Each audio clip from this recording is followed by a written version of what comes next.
Crypto is going to crash and could take your savings with it.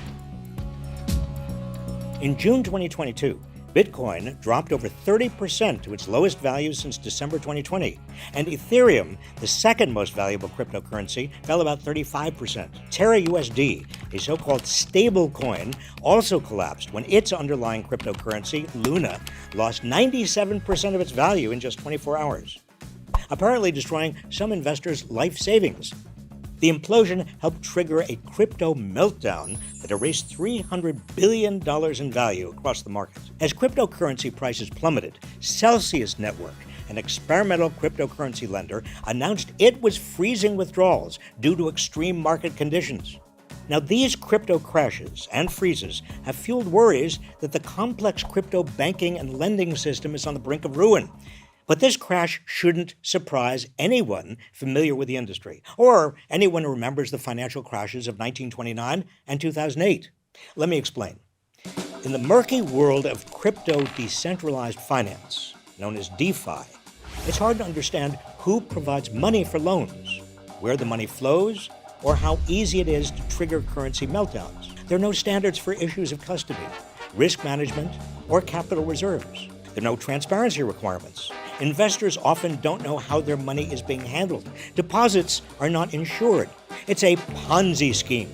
Like all Ponzi schemes, getting rich depends on how many other investors follow you into it, until somebody's left holding the worthless crypto coin. Why isn't this market regulated? Well, follow the money. The crypto industry is pouring huge amounts into political campaigns. It has hired scores of former government officials and regulators to lobby on its behalf, including 3 former chairs of the Securities and Exchange Commission, 3 former chairs of the Commodity Futures Trading Commission, 3 former U.S. senators, and even former Treasury Secretary Larry Summers. In the past, cryptocurrencies kept rising by attracting new investors and big Wall Street money, along with celebrity endorsements. What do you think? Are you in? You know what? I'm in. But all Ponzi schemes topple eventually, just like the Wild West finances of the 1920s. Back then, Americans were getting rich by speculating on shares of stock, as other investors followed them into these risky assets, pushing their values ever upward. When the toppling occurred in 1929, it plunged the nation and the world into the Great Depression. That crash resulted in the Glass-Steagall Act, signed into law by Franklin D. Roosevelt in 1933. Glass-Steagall separated commercial banking from investment banking, putting an end to the giant Ponzi scheme that had overtaken the American economy and led to the Great Crash of 1929. It took a full generation to forget that crash and allow the forces that caused it to repeat their havoc. By the mid-1980s, as the stock market soared, speculators noticed they could make even more money if they gambled with other people's money, as speculators did in the 1920s. They pushed Congress to deregulate Wall Street, arguing that the United States financial sector would otherwise lose its competitive standing internationally. The final blow was in 1999, when the Clinton administration succumbed to intensive lobbying and ditched what remained of Glass-Steagall. With its repeal, American finance once again became a betting parlor.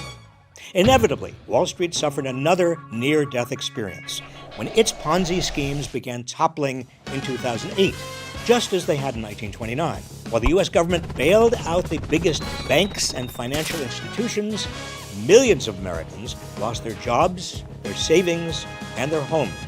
But only a single banking executive went to jail. In the wake of the 2008 financial crisis, a new but watered-down version of Glass-Steagall was enacted, the Dodd-Frank Act, which brings us nearly a century after Glass-Steagall to today's crypto crash. If we should have learned anything from the crashes of 1929 and 2008, it's that regulation of financial markets is essential. Otherwise, they turn into Ponzi schemes, leaving small investors with nothing and endangering the entire economy. It's time for the Biden administration and Congress to end the crypto Ponzi scheme. In the meantime, share this video so your friends and family don't fall for it.